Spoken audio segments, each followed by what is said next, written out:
Hello friends, कैसे हो आप लोग। होप सो अच्छे ही होगे।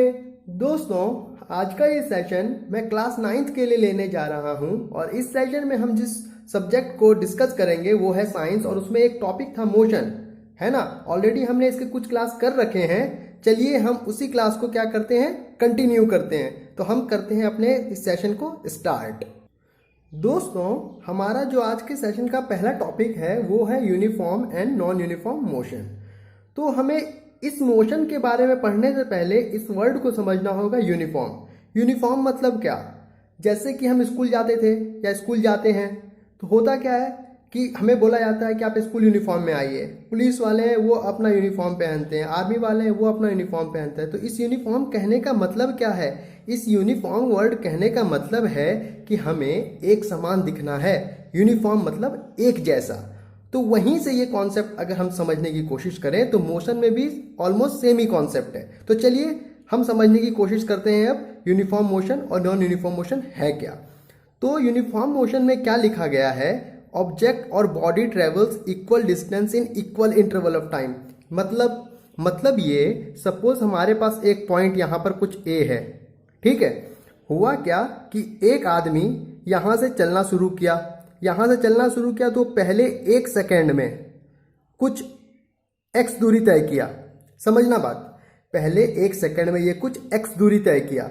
वहीं पर फिर वापस से ये फिर इस एक सेकेंड जब यहां रुका था फिर ये वापस चला तो वापस ये क्या हुआ, एक सेकेंड और चला, एक सेकेंड और चलकर ये 2 सेकेंड पहुंच गया टाइम इसका। ये वापस से जो डिस्टेंस कवर कर रहा है ना, ये डिस्टेंस वापस से ये एक्स ही कवर कर रहा है। स्टार्ट ए से किया था, 1 सेकंड चलने के बाद एक्स दूरी तय किया, वापस से फिर 1 सेकंड से चलकर ये 2 सेकंड पर गया तो वापस से ये फिर एक्स दूरी तय किया। इसी तरह ये जैसे जैसे एक एक सेकंड का इंक्रीमेंट लेकर बढ़ता जाएगा और अगर ये दूरी समान तय करता जाए, मतलब वो यहाँ भी एक्स दूरी तय किया था, ए से स्टार्ट करके चला था 1 सेकंड तक, फिर 1 सेकंड से 2 सेकंड चला टाइम, यानी मतलब इनके बीच का डिफरेंस देखो कितना बढ़ रहा है। कोई बॉडी अगर अपने पोजीशन से स्टार्ट कर रहा है तो उसके पोजीशन को हम क्या बोलते थे, इनिशियल पोजीशन या स्टार्टिंग पोजीशन, जिसे कि ओरिजिन बोलते हैं। तो इसका जो स्टार्टिंग पॉइंट है इस वक्त तो ये रुका ही हुआ था ना, तो इसका ये था 0 सेकंड। इस 0 सेकंड से बढ़कर ये 1 सेकंड हुआ, इस 1 सेकंड से बढ़कर ये 2 सेकंड हुआ, इस 2 सेकंड से बढ़कर ये 3 सेकंड हुआ। तो यहाँ इंक्रीमेंट कितने का हो रहा है हर इंटरवल में, देखो हर टाइम इंटरवल में 0 से 1 के बीच का गैप 1 सेकंड का, 1 सेकंड से 2 सेकंड के बीच का गैप भी 1 सेकंड का, 2 सेकंड से 3 सेकंड के बीच का गैप भी 1 ही सेकंड का हो रहा है। मतलब हमारा जो टाइम इंटरवल है ना, जो सेकंड बढ़ता जा रहा है, उसके बीच का जो गैप है ना वो 1 सेकंड का ही है हर में। और यहाँ पर जो डिस्टेंस कवर कर रहा है पर सेकंड वो भी क्या कर रहा है, एक्स ही कर रहा है। इट मीन्स अगर बॉडी या कोई ऑब्जेक्ट जब मूव करता है, ट्रेवल करता है, उस दौरान वो इक्वल इंटरवल ऑफ टाइम में अगर इक्वल डिस्टेंस कवर करना शुरू कर दे तो वो बॉडी हमारा मोशन में कहला जाएगा। मतलब जैसे जैसे मूव कर रहा है वो दूरी समान समान तय करे, मतलब एक जैसी दूरी तय करे। यूनिफॉर्म मतलब स्टार्टिंग में ही समझाया एक समान। तो उसी तरह यहाँ पर जैसे जैसे समय बढ़ता जा रहा है एक एक सेकंड का मतलब समय का इंटरवल भी बराबर है और वहां पर जो दूरी तय कर रहा है, डिस्टेंस तय कर रहा है, वो भी क्या है, इक्वल है, सेम है। तो उस वक्त क्या करेंगे हम, बॉडी या ऑब्जेक्ट को क्या कहेंगे, वो किसमें है, यूनिफॉर्म मोशन में। तो चलिए अब इसका ग्राफ देख लेते हैं। जैसे यहाँ पर हमारा ये कोऑर्डिनेट सिस्टम है, हमने बना लिया। ये पॉइंट हमारा ओरिजिन होता है, इसका कोऑर्डिनेट कितना है, 0 0, है ना। चलो अगर हमारा यहाँ पर स्टार्टिंग में 0 था तो अब एक एक सेकंड का टाइम इंटरवल करके हम डिवाइड कर लेते हैं। 1 सेकंड, 2 सेकंड, 3 सेकंड, 4 सेकंड, ठीक है। टाइम किस में है हमारा, सेकंड में है। इस चीज को ख्याल रखेंगे। और ये डिस्टेंस जो है हमारा, सपोज इसको मान लेते हैं हम मीटर में है, कुछ भी मान लो, फर्क नहीं, हमें बस खाली अभी समझना है। क्वेश्चन में जैसा वैल्यू दिया होगा उसके हिसाब से हम काम करेंगे, है ना। अभी बस हम समझने के लिए मान लेते हैं कि हमारा टाइम सेकंड में है, डिस्टेंस हमारा ट्रेवल किस में कर रहा है, मीटर में कर रहा है पर सेकंड।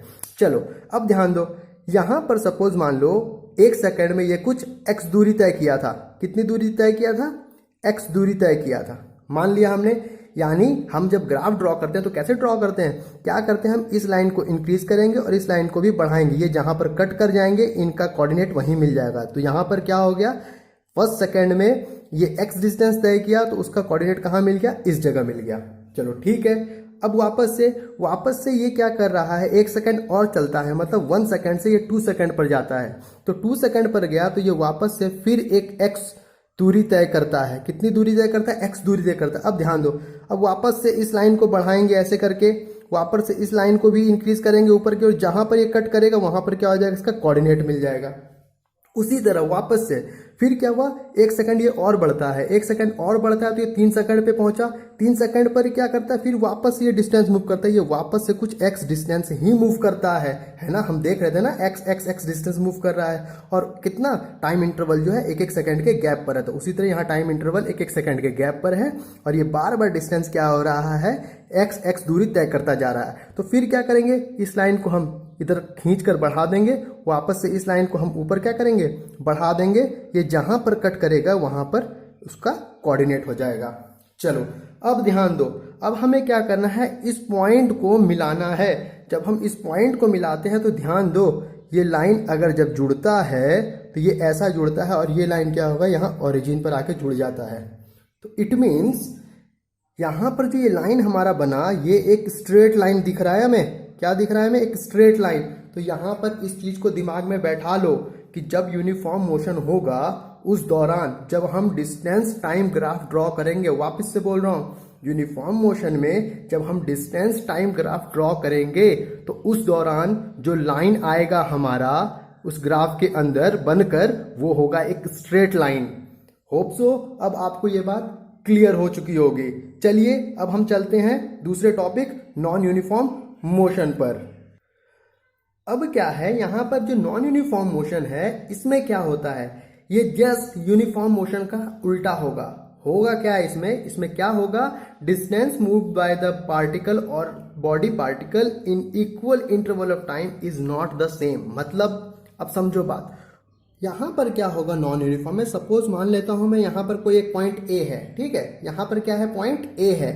तो होगा क्या, एक बॉडी मूव करना शुरू करेगा ऐसे करके, चलो मूव कर रहा है, मान लिया हमने क्या कर रहा है, मूव कर रहा है। तो यहाँ क्या हुआ, ये स्टार्टिंग पॉइंट था तो इसका क्या था 0 सेकंड, ये तो स्टार्ट ही नहीं किया। इस स्टार्टिंग पॉइंट को कोई नाम दे देते हैं हम, क्या वापस से ए ही दे देते हैं, समझना आप। यहाँ पर क्या होगा, बॉडी क्या होगा, वापस से 1 सेकंड चला, चलो ठीक है, वापस से क्या होगा 2 सेकंड चला, और वापस से क्या होगा 3 सेकंड चला। ये ऐसे और भी डिस्टेंसेस चलेगा, लेकिन क्या है यहाँ पर हम 3 सेकंड तक ही अभी चेक कर लेते हैं ना, समझने के लिए, लंबा लेकर कोई फायदा नहीं है। होगा क्या, पहले सेकंड में 0 सेकंड से 1 सेकंड आने में ये कुछ 1 मीटर की दूरी तय करता है, सपोज मान लिया हमने। उसके बाद क्या होता है, इसे इक्वल डिस्टेंस ही कवर करना था अगर इसे यूनिफॉर्म में रहना था तो, लेकिन अब ये क्या करता है, सपोज मान लो यहाँ पर ये 3 मीटर की दूरी तय कर लेता है 1 सेकंड से 2 सेकंड के बीच आने में। चलो ये भी देख लिया हमने। अब क्या है, 2 सेकंड से 3 सेकंड के बीच आने में ये क्या करता है, 7 मीटर की दूरी तय कर लेता है। तो मतलब टाइम का इंटरवल देखो, यहाँ भी 1 का ही गैप है, यहाँ भी 1 का ही गैप है, यहाँ भी 1 का ही गैप है। कैसे, 3 से 2 गया 1, 2 से 1 गया 1, 1 से 0 गया 1, मतलब टाइम इंटरवल का गैप 1-1 सेकंड का ही है। लेकिन यहाँ पर डिस्टेंस देखो बदल गया, 1 के बाद वापस से 1 होना था, लेकिन 1 के बाद 3 हो गया, 3 के बाद क्या हो गया 7 हो गया, और ऐसे ही डिफरेंट होता चला जाएगा। तो मतलब ये बॉडी क्या हो जाएगा, नॉन यूनिफॉर्म में हो जाएगा। होप सो अभी आपको ये समझ में आ गया होगा। चलिए अब नॉन यूनिफॉर्म के लिए हम इसका ग्राफ देख लेते हैं कैसे ड्रॉ होगा।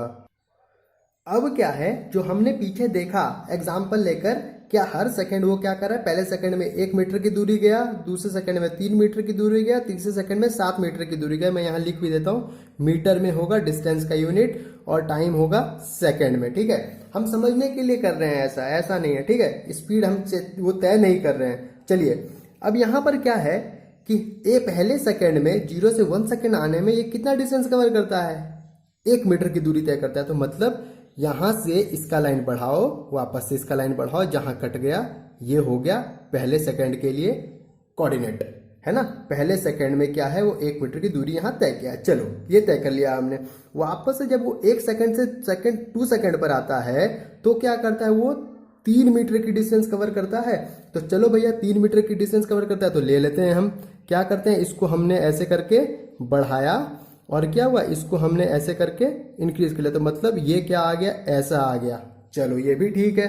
अब ध्यान दो, अब क्या है, 3 सेकंड पर ये 7 मीटर की दूरी तय करता है। तो हम क्या करते हैं, इसको ऐसे बढ़ा लेते हैं और क्या करते हैं, इसको ऐसे जोड़ लेते हैं। तो जैसे इसको जोड़ेंगे ना हम, यहाँ ऐसा आ जाएगा।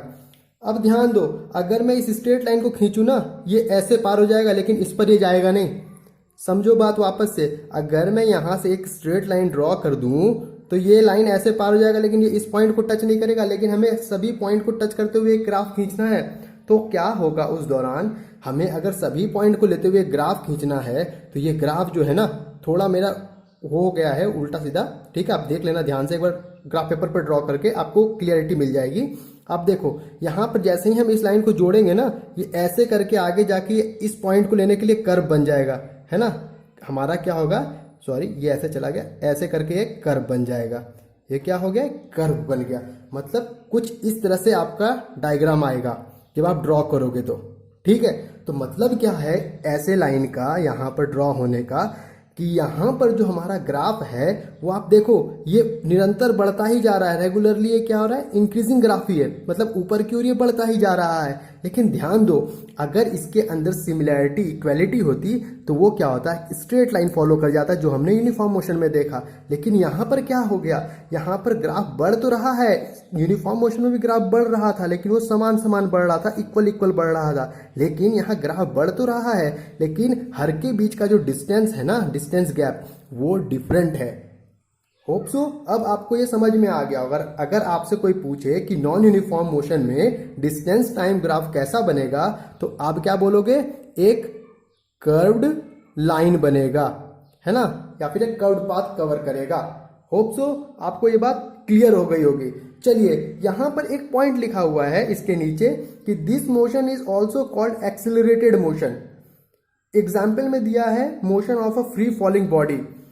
समझने की कोशिश कीजिए। अभी आपको मैंने जो टॉपिक एक्सेलरेशन है वो समझाया नहीं है। हम इस लेक्चर के धीरे धीरे जैसे आगे जाएंगे, टॉपिक बाय टॉपिक आपको एक टॉपिक मिलेगा एक्सेलरेशन। जब वो आप पढ़ लोगे ना, तब आपको ये पॉइंट भी क्लियरली समझ में आ जाएगा। ठीक है, तब तक आप क्या करो, इस पॉइंट को अपने दिमाग में रख लो और किसी कॉपी में नोट करके रख लो कि यहाँ पर क्या है, जो नॉन यूनिफॉर्म मोशन है वो एक एक्सिलरेटेड मोशन है। और उसका एक एग्जांपल ले लो, फ्री फॉलिंग बॉडी, है ना, कहीं लिख कर रख लो। जब हम एक्सिलरेशन टॉपिक पढ़ेंगे तब आपको सब कुछ मैं क्लियरली समझा दूंगा कि ये है क्या और क्या होता है। चलिए, अब यहाँ पर हम अपना नेक्स्ट टॉपिक देखते हैं। वो क्या है, हमारा स्पीड। यहाँ पर स्पीड क्या होता है, ये तो हमने मैथ्स में देखा ही है ना, कि स्पीड इक्वल टू क्या होता है, स्पीड इक्वल टू होता है डिस्टेंस अपॉन टाइम। क्या होता है, डिस्टेंस अपॉन टाइम, है ना। आपने स्पीड डिस्टेंस टाइम चैप्टर पढ़ा होगा ना, उसके अंदर आपने फॉर्मूला भी देखा होगा, कई दफा ये फॉर्मूला यूज भी हुआ होगा पहले आपके, है ना। तो ये चीज तो होप सो आपको पता ही होगा कि स्पीड बराबर डिस्टेंस अपॉन टाइम होता है। और अगर नहीं भी पता है तो अभी आप देख लें कि क्या होता है, स्पीड बराबर, स्पीड के इक्वल होता है डिस्टेंस अपॉन टाइम।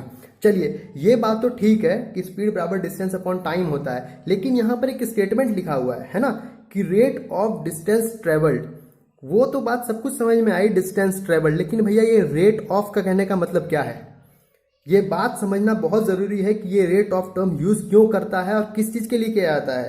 तो आपको मैं बता देता हूं कि कभी भी अगर ये रेट टर्म यूज करे, है ना, कभी भी अगर ये रेट टर्म यूज करे, सिंपल इंटरेस्ट कंपाउंड इंटरेस्ट की बात नहीं कर रहा हूं, ठीक है, यहां पर समझने की बात करो। यहां पर जो ये रेट यूज करेगा फिजिक्स में या मैथ्स के, मतलब फिजिक्स के अंदर, तो ये रेट जो होता है ना, वो हमेशा टाइम के लिए यूज किया जाता है। किसके लिए यूज किया जाता है, टाइम के लिए। मतलब रेट वर्ड आते ही क्या हो गया, टाइम का वहां पर प्रेजेंस हो गया।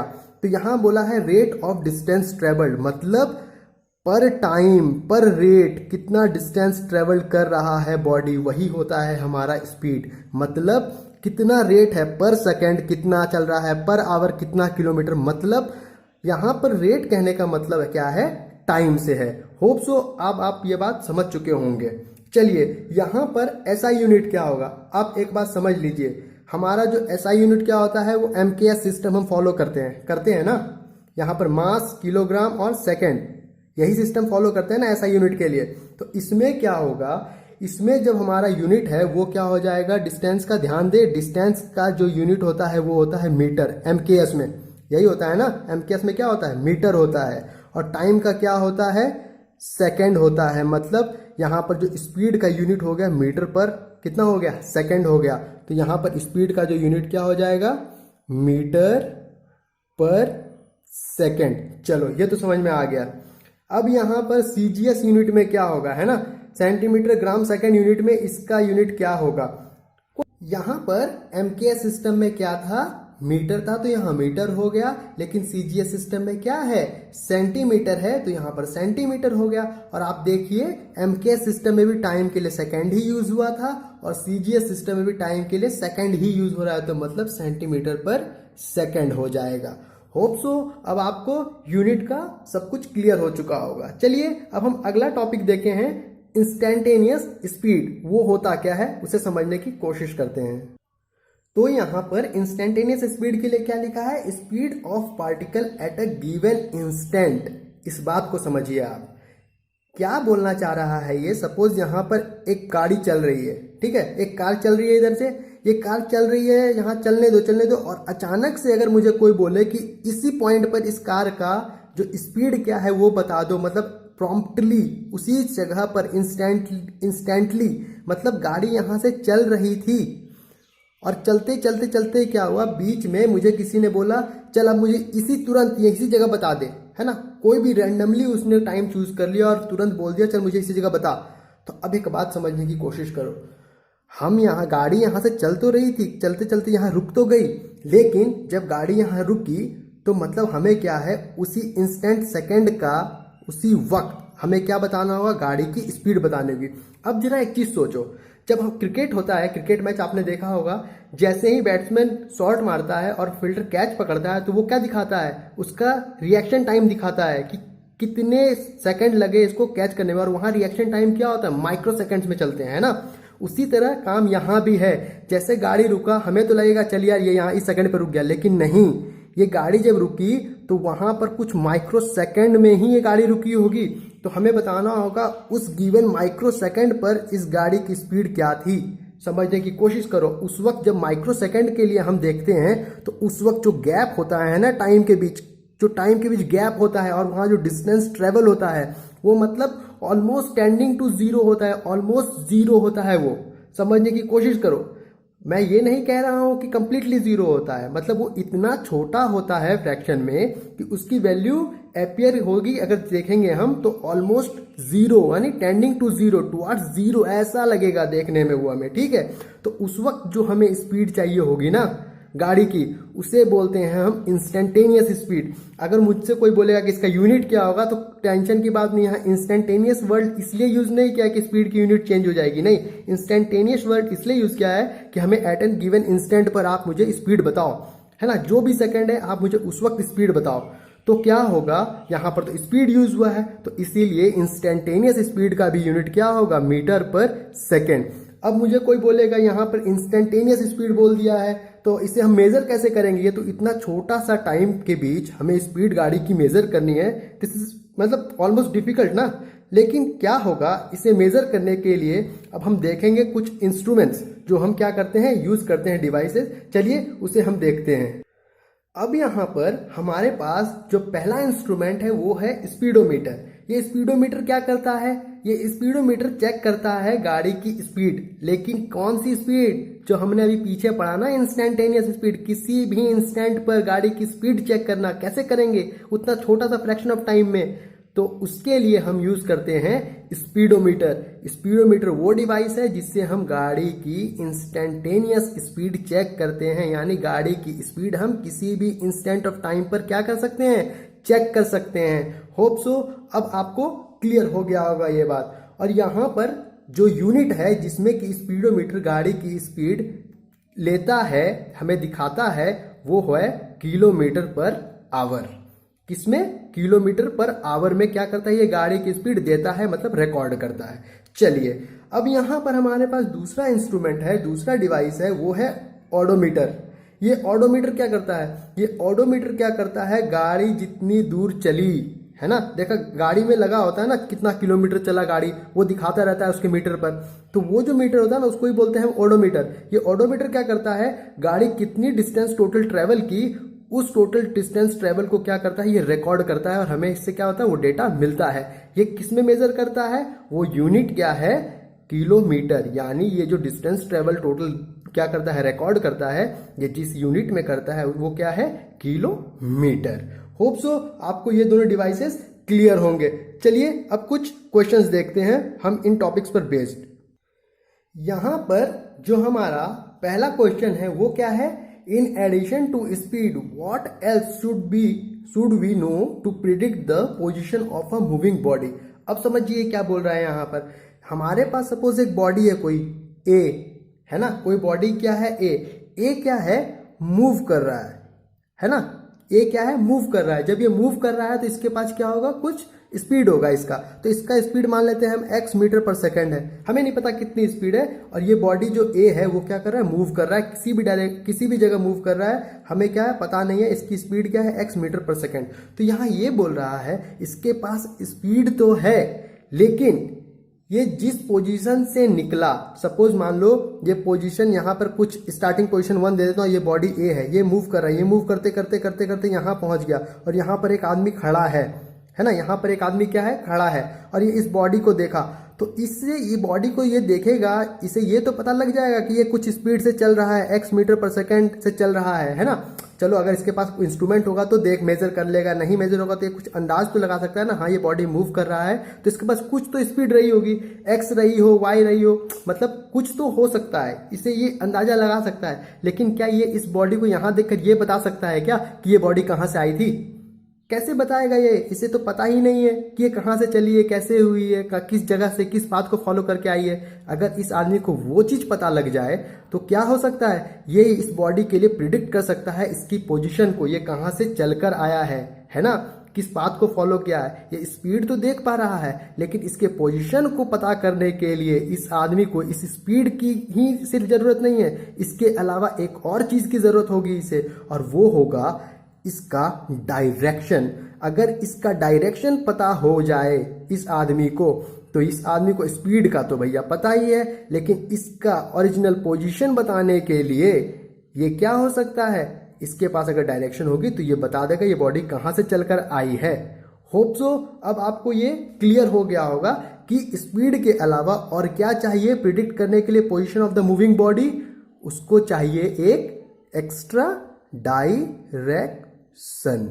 होप सो अब आपको ये बात क्लियर हो चुकी होगी। चाहे वो इस पोजीशन को क्लियर करना चाहे या फिर इसी पोजीशन को क्लियर करना चाहे कि ये बॉडी किस जगह है, इसकी स्पीड के साथ ये कौन सी पोजीशन अटेन हुई है, तो उसके लिए इसे क्या, स्पीड के साथ एक डायरेक्शन चाहिए। अगर ये चीज दोनों इसके पास हो गई तो ये बता देगा कि ये किस पोजीशन पर है या फिर ये किस पोजीशन से चलना शुरू किया था। चलिए ये तो हो गया। अब हम देखते हैं अपना अगला क्वेश्चन। अब हमारा जो अगला क्वेश्चन है वो क्या है, a snail covers a distance of 100 metre in 50 hours, calculate speed और एवरेज स्पीड। ये जो टर्म लिखा है ना एवरेज स्पीड, ये आपको मैं नेक्स्ट लेक्चर में बताऊंगा, लेकिन ये क्वेश्चन नॉर्मल क्वेश्चन है, सिंपल फॉर्मूला पे बेस्ड है, इसीलिए मैं करवा दे रहा हूँ। ठीक है, इस टॉपिक को हम नेक्स्ट सेशन में डिस्कस करेंगे और इसके कुछ अच्छे से प्रॉब्लम्स भी करेंगे। चलिए अभी क्या है, हमें निकालना है स्पीड। ये स्पीड बोल लो, एवरेज स्पीड बोल लो, दोनों इस केस में सेम ही रहेगा, है ना। चलिए यहां पर हमारा स्पीड बराबर क्या था, स्पीड बराबर था डिस्टेंस अपॉन टाइम। समझिए स्पीड बराबर हमने क्या देखा था, डिस्टेंस अपॉन टाइम। यहां पर हमारा डिस्टेंस कितना कवर कर रहा है, डिस्टेंस कवर कर रहा है 100 मीटर और हमारा टाइम कितना है 50 आवर। अब यहां समझने की कोशिश करो, कभी भी कैलकुलेशन करते वक्त हम जब दो क्वांटिटी को कंपेयर करते हैं तो उनका यूनिट जो होना चाहिए ना एक ही सिस्टम के अकॉर्डिंग होना चाहिए। ऐसा नहीं कि एक कुछ और है एक कुछ और है। यहाँ पर मीटर है, मीटर की जगह और यहाँ पर क्या है, आवर है। आवर के साथ तो हम किलोमीटर को कंपेयर करते हैं ना, और मीटर के साथ किसको कंपेयर करते हैं, सेकंड को कंपेयर करते हैं। अब यहाँ ध्यान दो, यहाँ पर अब कोई ये बोलेगा मैं मीटर को किलोमीटर में कन्वर्ट कर दूंगा, कोई बोलेगा आवर को मैं सेकंड में कन्वर्ट कर लूंगा। तो लेकिन यहाँ अब ध्यान देना है कि हमारा कैलकुलेशन कैसे इजी हो जाएगा। अब ध्यान दो, अगर जैसे ही मैं यहाँ आवर को सेकंड में कन्वर्ट करूँ हमारा डेनोमिनेटर बड़ा हो जाएगा, हमारे लिए डिफिकल्टी लेवल और बढ़ जाएगा। और वहीं पर अगर मैं इस न्यूमरेटर को कन्वर्ट कर दूं किलोमीटर में तो हमारा जो कैलकुलेशन है ना वो वैसा था और भी सिंपल हो जाएगा। चलो देख लो कैसे। यहाँ पर क्या है 100 मीटर है, 1 किलोमीटर में 1000 मीटर होता है ना। और यहाँ पर क्या है 100 मीटर है, तो मतलब हमें इसे किलोमीटर में कन्वर्ट करना है, तो यहाँ क्या होगा, यहाँ पर हमें 1000 से अब डिवाइड करना होगा। 1000 से डिवाइड करेंगे तो कितना हो जाएगा, 100 को 1000 से क्या करो, डिवाइड करो, तो ये मीटर किस में हो जाएगा, किलोमीटर में कन्वर्ट हो जाएगा। समझ रहे हो बात मेरी कि नहीं समझ में आ रही बात? एक बात समझो, कभी भी छोटे यूनिट से बड़े यूनिट में कन्वर्ट करना हो, वापस से बोल रहा हूँ, छोटे यूनिट से बड़े यूनिट में कन्वर्ट करना हो, जैसे यहाँ पर किलोमीटर है, यहाँ पर मीटर है, अगर मीटर गिवन है और किलोमीटर में कन्वर्ट करना है, तो जो भी इसका मल्टीप्लिकेशन फैक्टर है, जैसे यहाँ पर 1000 है, उससे उस नंबर को डिवाइड करना होगा। वापस से अगर छोटे से बड़े यूनिट को कन्वर्ट करना है तो हमें मल्टीप्लिकेशन फैक्टर से डिवाइड करना होगा, और वहीं पर बड़े यूनिट से छोटे यूनिट में कन्वर्ट करना है तो हमें उस मल्टीप्लिकेशन फैक्टर से मल्टीप्लाई करना होगा। होप सो अब आप समझ गए होंगे। और हमें यहाँ क्या करना है, मीटर से किलोमीटर कन्वर्ट करना है, मतलब छोटे यूनिट से बड़े यूनिट में कन्वर्ट करना है। इसीलिए हम क्या करेंगे, जो हमारा मल्टीप्लिकेशन फैक्टर है उससे हम क्या कर रहे हैं, डिवाइड कर रहे हैं। तो जैसे ही हम डिवाइड करेंगे तो 2 जीरो से 2 जीरो गया, 1/10 बचा, 1/10 कितना हो गया, 0.1 किलोमीटर।